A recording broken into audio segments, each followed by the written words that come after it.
Welcome back to the 2A Report. This is your host, Mike. So, there's this newly proposed bill in Illinois that seeks to prohibit the future acquisition and ownership of body armor, including ballistic-style helmets, and create a registry of individuals who currently possess such equipment. This legislation aims to prevent civilians from buying body armor and to criminalize its sale to them.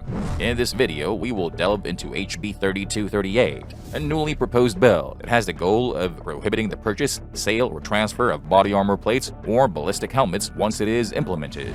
Illinois will criminalize both the sale of body armor to civilians and the purchase of it by them. Even the manufacturing and delivery of body armor will be criminalized as well.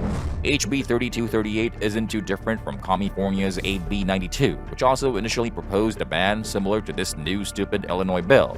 However, due to a significant backlash in the state, the California state legislature was compelled to revise the bill, resulting in the removal of the proposed ban on civilian body armor in the state. California AB 92 has been revised, so now it only restricts prohibited individuals from buying and possessing body armor. This amendment essentially equates the prohibition of purchasing and possessing body armor for prohibited individuals to the same extent as they are prohibited from buying or possessing firearms. Despite the amendments to California's body armor bill, HB 3238 in Illinois, which is far worse and with more comprehensive restrictions, is still progressing as a general law that prohibits residents in the state from buying and owning body armor.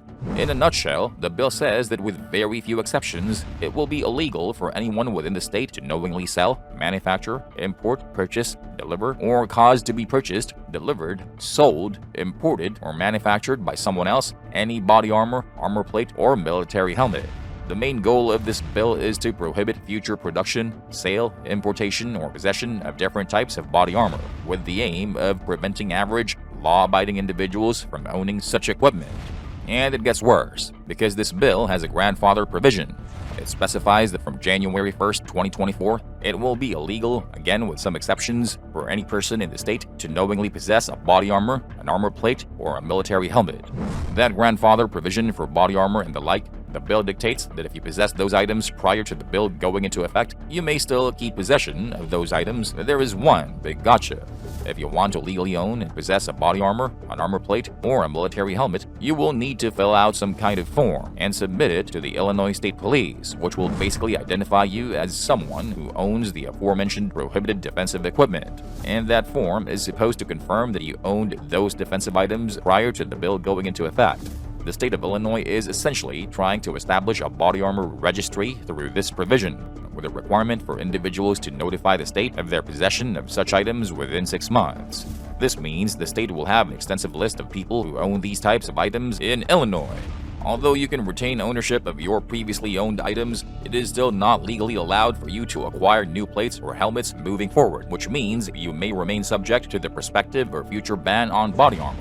Even if you can possess grandfathered items, the bill will greatly limit how long you can effectively make use of them. Why? Well, that's because body armor and other similar defensive equipment do have expiration dates. In most cases, they're really only good for use for up to 5 years, give or take, depending on the materials used to manufacture them. So, let's say you own a grandfathered body armor and they let you keep it after making you jump through all their legal hoops. After 5 years, you'll have to throw that body armor away, and if you need a body armor for anything important, this bill will preclude you from buying new body armor. However, there is a caveat to possessing grandfathered body armor. The bill restricts how you can use these items, stating that, quote, a person shall possess these grandfathered items only A, on private property owned or immediately controlled by the person, or B, on private property that is not open to the public with the express permission of the person who owns or immediately controls such property, end quote. This implies that you can only possess these items legally within your residence or on private property with the owner's authorization. Your ownership and how you intend to use any of these defensive items are confined to very few specific areas, which means you can't just wear them anywhere you want. And if you violate this bill, it will result in a Class A misdemeanor for the first violation and a felony for any subsequent offenses. Although it doesn't come as a surprise, certain individuals are exempted from this bill. The exempted group comprises police officers, peace officers, qualified law enforcement officers, retired officers, wardens, correctional officers, military personnel, and companies that have security guards or officers. This doesn't come as a surprise. It is typical for anti-gun lawmakers to exempt law enforcement officers and similar groups to avoid opposition from them. Now, I know that there are a few of you people who may argue that a body armor ban is not an infringement on your Second Amendment rights. Yeah, that would be the first thing you would think if you only associate the word arms with firearms. I would have to disagree with you on that notion. Allow me to explain. The Second Amendment protects not only firearms from the government's encroachment, but also acknowledges an individual's right to self-defense against both domestic and foreign tyrannical threats. The term arms in the Second Amendment encompasses all equipment, arms that are commonly used by law-abiding citizens for legitimate reasons, including defensive tools such as body armor. In the Cayetano v. Massachusetts Supreme Court case, the court ruled that the Second Amendment covers all armaments that qualify as bearable arms, even if they did not exist during the founding era.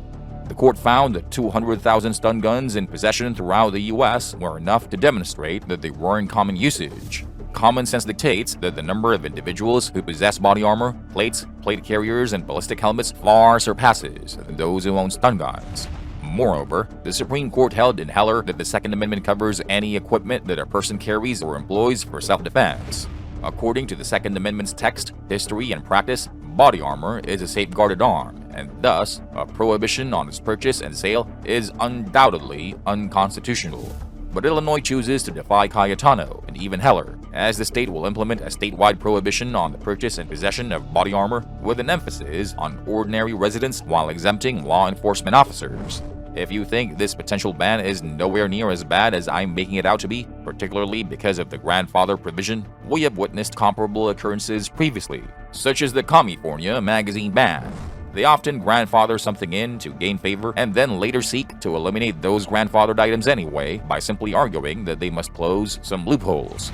This is deceiving, and I would advise you not to fall for this BS. It's a classic anti-gun strategy used in potential bans. Heck, Trudeau lied about how Canadians should be allowed to own guns if you didn't see his video from September 22, 2010. 12 years after that video was released, he finally banned the sale of handguns in Canada after banning all other types of firearms. That two-faced liar. It's critical that we all monitor this anti-2A bill closely. That recent event in Nashville will very likely intensify support for this bill. This ban may receive additional momentum in your state and others, and it's important that we support our friends in states like Illinois. Once a state enacts any kind of anti-2A ban, it is only a matter of time before it spreads to other states. And people who live in California, even though you guys were able to stop AB 92, the state could always reintroduce it once Illinois implements HB 3238. And when there are more than a few states that implement a ban, you can almost guarantee that it will spread throughout the country like wildfire. It won't be long before they attempt to enact a nationwide ban. This is why you should reach out to your representatives, tell them that you oppose this bill and that they should too. And we've reached the end of this video. For more updates on HR 3238, comment down below. If you care about your rights under the Second Amendment, or if you have families and/or friends in Illinois who do, spread awareness by sharing this video with them. Please help the channel grow by clicking on the like, share, and subscribe buttons, and click on that notification bell too while you're at it. Thanks, and have a good one.